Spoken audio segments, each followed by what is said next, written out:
What we're going to do is we're going to start looking at intermolecular forces and start working our understanding of them. So when we look at chemical bonds, we know that there are three types: an ionic, a nonpolar covalent, and a polar covalent. We also know that to be able to determine the type of bond that forms between two atoms, we have to look at the difference in the electronegativity of those atoms. And we've talked about our range before in class. If it's less than 0.5, then that is a pure covalent bond. And if it's greater than 1.7, then that's a ionic bond. But if it's between 0.5 and 1.7, then it's a polar covalent bond. Now, if I only have nonpolar bonds in a molecule, then it's a nonpolar covalent molecule. If I have an ionic bond in a molecule, then it's an ionic compound. But if I'm in at 0.5 to 1.7, and I have one of those bonds in a molecule, so the molecule has a polar bond, the molecule may or may not be polar. Okay? And we know our polar covalent bonds are due to the unequal sharing of the electrons in our bond. It results in one part being negative and one part being positive. And we can use this to determine the differences by comparing the electronegativities. But it doesn't tell us the molecule will be polar. And the reason we're interested in whether or not it's a polar molecule or a nonpolar molecule is this will help to determine its properties. And so, therefore, if we want to know if a molecule is polar, we have to look at its shape. And we have to take into account the shape of the molecule. And as we've been talking in class, to be able to determine the shape of the molecule, we first need to know its Lewis structure. So, if we want to know the shape, whether a molecule is polar or not, these are the steps that we need to do. We need to do its Lewis structure. We need to know if any of the bonds in the molecule are polar. Then we need to look up our AXE formula so that we can then get our VSEPR diagram. We can show our polar bonds, and then we can show our overall polarity. So for example, if we look at CO2, carbon dioxide, okay, first we get our Lewis structure. Then we can look at the electronegativity differences between carbon and oxygen, and we can see that they have an electronegativity value of 1. So this tells us that the bond between a carbon and oxygen atom is a polar bond. So, and at the same time, from our Lewis structure, we can also see that we have a linear shape because there are two bonding groups on our central atom. We treat double bonds as if it's one bonding group because they lie on top of each other. Okay, so now we'll draw our shape diagram, and so it's linear. Then we can add our polar bonds. Okay, and now what we can see here is that our polar bonds pull in opposite directions with the same magnitude or strength, and so therefore they would cancel out. And so carbon dioxide is a nonpolar molecule. We can take a look at a second one. Let's look at ammonia. Okay, so the first thing we need our Lewis structure. And if you're still struggling with how to do Lewis structure, you can watch the Lewis structure video. Then we can determine if we have any polar bonds, and we can see that we have a delta En of 0.9, so that tells us that the bond is polar. Okay, and we can also look at our format. We have an AX3E. This is because on our central atom, the nitrogen is bonded to 3 different things, and it has one lone pair. So therefore, its shape will be a trigonal pyramidal. So now I can draw a shape diagram. And remember, with our shape diagrams, because this is a 3-dimensional molecule, we can draw 2 of the atoms on the page. Then we use the wedge shape to show that it's coming out of the page towards us, and we use the dashed lines to show it's going in the page away from us. Okay. Next, we can show our polar bonds. And remember, when we draw our vectors to show our polar bonds, it always goes from the lower electronegative element to the higher. So it's going to go from the hydrogen to the nitrogen. And in this case, we can see that they don't cancel out. And so we can see that there's a general overall polarity pointing towards the nitrogen. So the nitrogen end of the molecule will be slightly negative. The hydrogen end of the molecule will be slightly positive. So this would be a polar molecule. So now, because it has polar bonds that don't cancel out, we can say this is a polar molecule. This is important because it will help us with our intermolecular forces. Now, just quickly, our intramolecular forces are the attractions between atoms within a compound or molecule. Okay, they help to explain our ionic and our covalent compounds. They tell us our properties of our ionic compounds, but they don't tell us, they're not enough to tell us a state, our physical properties of our covalent compounds. To do that, we have to look at our intermolecular forces. Our intermolecular forces are the attractions that exist between molecules. So between molecule 1 and molecule 2, they're going to be attracted to each other. Because they're not bonds, but attractions, they're weak, but they still are attractions. And they can cause them to arrange themselves and have some organization. So we have three types: London dispersion forces, or what I'll often refer to as London forces. We have our dipole-dipole attractions, and we have our hydrogen bondings. Don't get confused by the name of hydrogen bonds. They're not a bond, they're an intermolecular force. They're attraction between molecules. So let's take a look at each of them. So my London dispersion forces, these, or LFs, we'll use that for short form, are my weakest of my intermolecular forces. They are due to the attraction of one molecule's electrons to the protons of another molecule, and vice versa. Now, we know that the electrons are more attracted to the protons of the atoms they belong to, completely.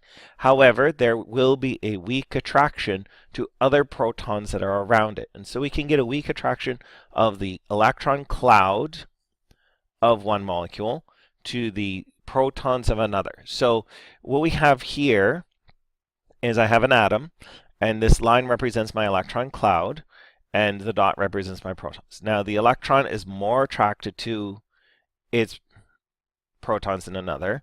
But if I have two, and we also know that the electrons move around, and so they can influence each other. Now, if I have two atoms that, or two molecules, sorry, that are near each other, okay, and my two molecules, as they approach each other, their electron clouds are going to influence each other because they're both negatively charged. And so the electron cloud of one will repel the electron cloud of the other. And so what happens is the electron cloud will shift a little bit. This results in one end of the molecule having a temporarily induced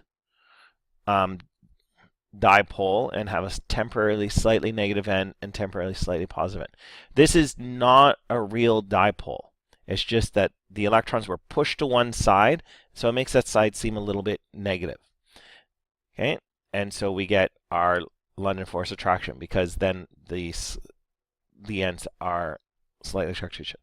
It's almost like a teeter-totter, where the electrons are pushed to one side, and so that side gets a little bit negative, but then they don't want to be there. They're going to shift back, and when they do, they're going to influence the electron cloud of the other molecule, and so now you'll notice that my slightly positive and slightly negative ends switched. And if we have this going back and forth, we can see that my electron clouds move back and forth, and it switches where my positive and negative are. Because it's not a real dipole, it's just because the electrons are moving around, they give the molecule the appearance that it has a slightly positive, slightly negative, and allows them to attract each other. Our second type of intermolecular force is our dipole-dipole attraction. These are our true polar molecules. These molecules have a slightly positive end and a slightly negative end due to the unequal sharing of the electrons. And just like on a magnet, the opposite poles attract each other, the oppositely charged ends of the molecule will also attract each other. Okay, and so the slightly negative end of one molecule will attract the slightly positive end of another molecule. Okay, and the strength or the difference in our dipole-dipoles attraction determines my overall polarity. So for example here, if I have this molecule This molecule is a polar molecule. We can see we have a slightly negative end and a slightly positive end. My red line is showing my net polarity. If I have another one of these molecules, so now my slightly negative end is going to be attracted to my slightly positive end. And so we're going to get an attraction between these two, where the slightly negative end of one molecule attracts a slightly positive end of another. So this is a dipole-dipole attraction. Because these are real poles rather than polar ends due to electron cloud shifting, this a dipole-dipole attraction is stronger than a London force attraction. Now, we know that our London force attraction increases with the size of the molecule, but my dipole-dipole attraction is stronger than a London force attraction. Now, we have a special type of dipole-dipole attraction that we call a hydrogen bond. It's special because the electronegativity difference between a hydrogen atom and an oxygen, nitrogen, or fluorine is so great. And so what happens is that we can get a strong attraction where my hydrogen atom that is bonded to an oxygen, nitrogen, or fluorine can be attracted to the lone pair electrons of an oxygen, nitrogen, or fluorine on an adjacent molecule. Okay, now we can classify it as a one-way or a two-way. A one-way is where the attraction, one molecule can form a hydrogen bond and the other can't. A two-way is where they both can. So we're going to look at some examples. Okay, so here is an example of a molecule, and this molecule is methanol.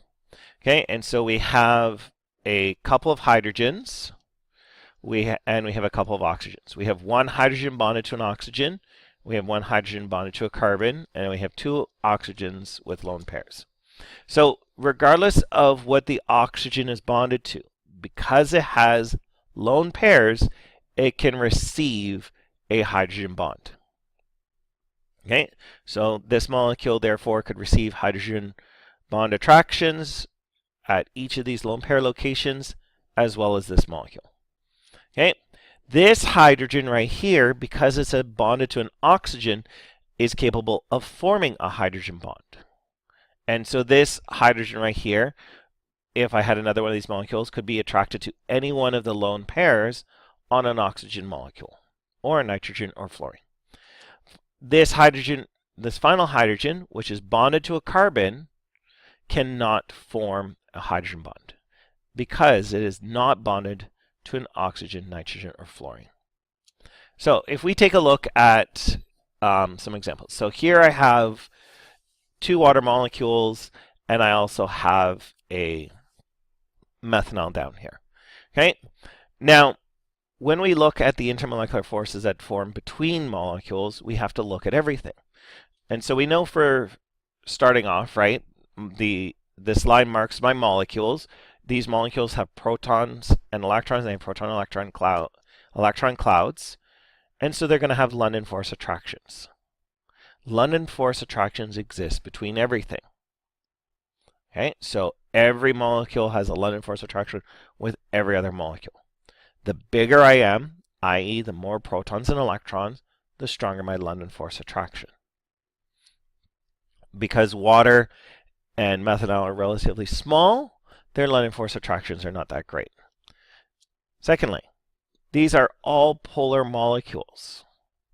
And so as a result, since they're all polar molecules, they're all going to be able to form dipole-dipole attractions with each other. And so the slightly negative end of one molecule will attract the slightly positive end of another. The slightly negative end of one molecule will attract the slightly positive end of another.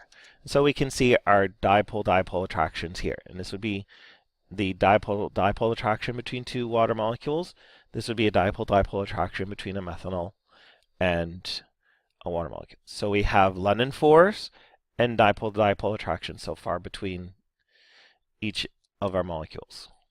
The final thing we have is we have on our waters hydrogens that are bonded to oxygens. These hydrogens are capable of forming hydrogen bonds. And then we have here oxygens with lone pairs. And I have an oxygen with lone pair electrons here as well. So as a result, we can get hydrogen bonding forming between each of the molecules. Now, a water molecule, because it has a hydrogen bonded to an oxygen, and it has an oxygen with a lone pair, can both form and receive a hydrogen bond. So we would say that this is a two-way hydrogen bond. Whereas a methanol molecule does not have a hydrogen bonded to an oxygen. So it cannot form hydrogen bonding. But it does have oxygens with lone pairs, so it can receive. So we would call this one a one-way hydrogen bond. Now, if you don't understand the makeup or what we mean by a one-way or two-way hydrogen bonding, that's okay. We're going to go into depth more with this in class in the coming days, but I wanted you to get the basic concept. We will be spending next class looking at molecules and the types of intermolecular forces that they can form and their implications.